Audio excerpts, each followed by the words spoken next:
Today, I want to tell you a story that most people don't know, and it starts with a question. If you wanted to become a professional dancer in the 1930s and you were Black, what were your options? The answer is almost nothing. No major ballet companies would accept you. The concert dance world barely acknowledged your existence. The only stages available to you at the time would be vaudeville, nightclubs, minstrel shows. Spaces that were designed to entertain white audiences but not celebrate Black artistry. So, what happened? What changed? How did we get from that to Alvin Ailey's Revelation being performed for 23 million people in 71 countries, to Black women rising and excelling in classical ballet? So, today we're going to talk about 4 people who refused to accept the world as it was.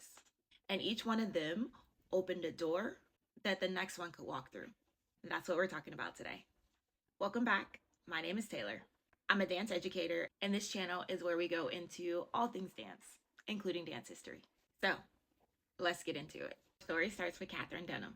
Born in Chicago in 1909, she grew up determined not only to just dance, but to understand dance at its roots. While studying at the University of Chicago, he attended a lecture on anthropology and realized something that would change the trajectory of her life. The dances of Black people across the diaspora, in Haiti, in Cuba, in Trinidad, in Jamaica, were not primitive. They were actually sophisticated. They were ancient and they were art.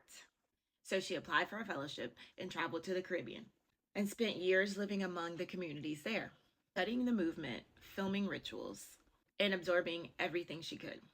Then she came back to America and put what she learned on stage.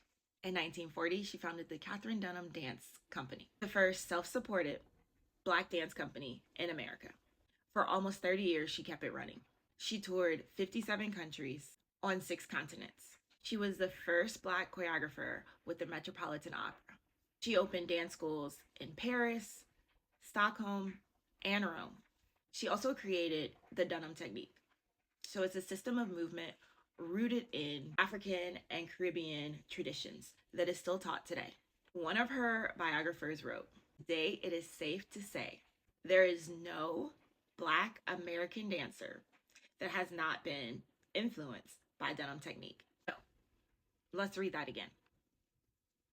Today it is safe to say there is no Black American dancer that has not been influenced by Dunham technique.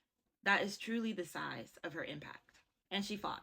She refused to perform in segregated theaters. She staged a 47-day hunger strike in her 80s to protest the treatment of Haitian refugees. The Washington Post called her Catherine the Great, and she definitely earned it. Katherine Dunham proved that Black dance was art, not entertainment for white audiences, not curiosity, but art. And that opened a door for a young man from Texas who would walk through and change everything again. The man who gave Black America's stage a soul. Alvin Ailey grew up in the poor, Black, segregated South, Rogers, Texas, during the Great Depression. He described his childhood as feeling very alone. The things that anchored him were the Black church, gospel music, and the blues. He didn't discover dance until he was a teenager in Los Angeles, when a friend took him to see the Ballet Russe de Monte Carlo. And something inside of him clicked. So he studied with Lester Horton, one of the only choreographers at the time who was willing to train Black dancers. He studied with Martha Graham. He moved to New York, and in 1958, he founded the Alvin Ailey American Dance Theater with the mission of nurturing Black artists, seeing the depth of the African American experience through dance. So 2 years later, in 1960s, he created Revelations. He was 29 years old. And Revelations is a 3-part work set to spirituals, gospels, blues, tracing the African American experience from slavery through freedom. He called it his blood memories. The church services, the music, the feeling of growing up in the rural Black South. So today, Revelations has been seen by more than 23 million people in 71 countries. It is considered the most viewed modern dance work ever created. The US Congress passed a resolution calling Ailey's company a vital American cultural ambassador to the world. Judith Jamison, one of the company's greatest dancers, said it best. Alvin was making a statement about African American cultural experience, saying, hey, this is who we are. We live here. We were born here. It was a brave action. Civil rights were warring, and our protest was our performance. Ailey put Black stories on the modern dance stage and said they belong here. But there was still one world that kept its doors closed: ballet. And it took one man from Harlem to kick those doors wide open. So Arthur Mitchell grew up in Harlem. A guidance counselor told him to audition for the High School of the Performing Arts.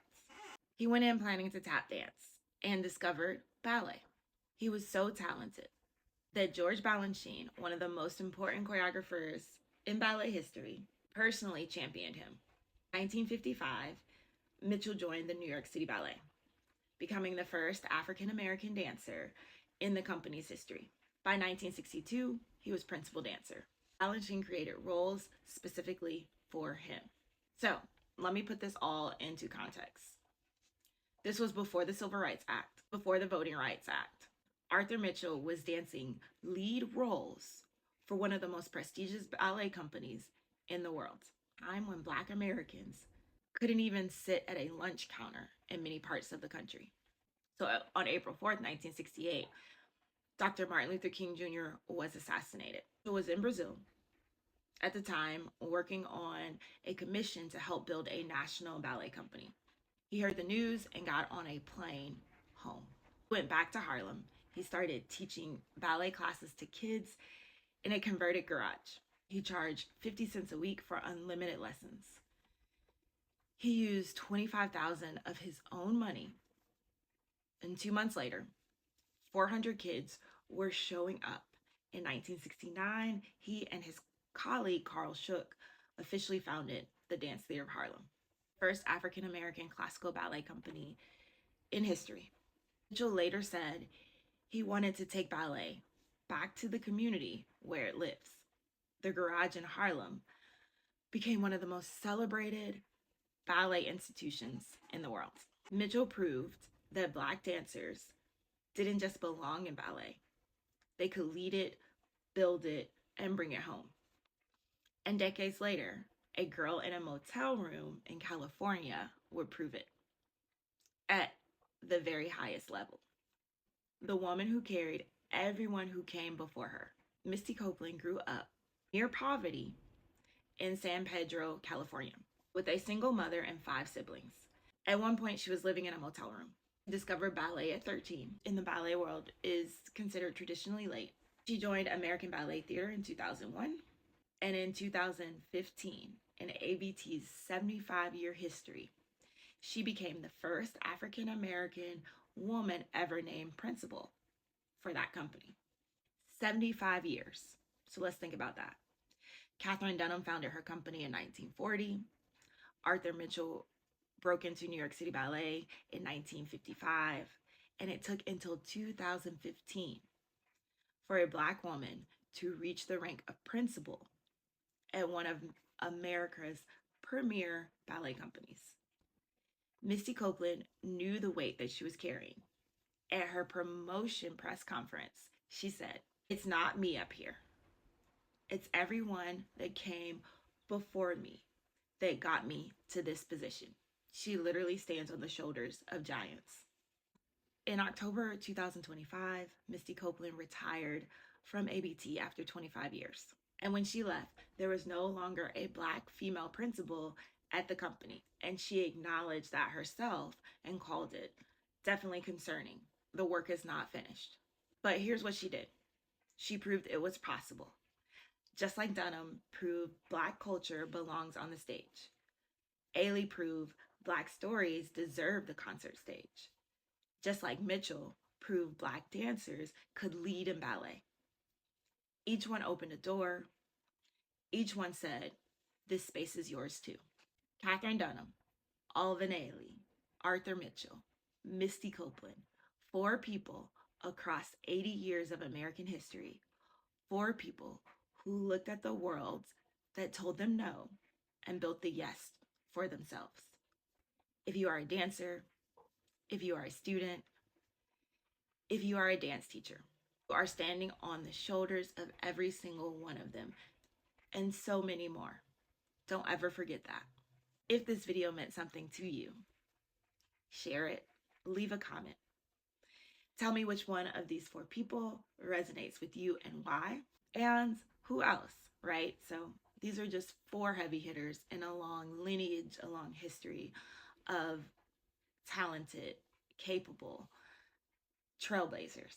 If you haven't subscribed to this channel, make sure you subscribe. I'll see you next time.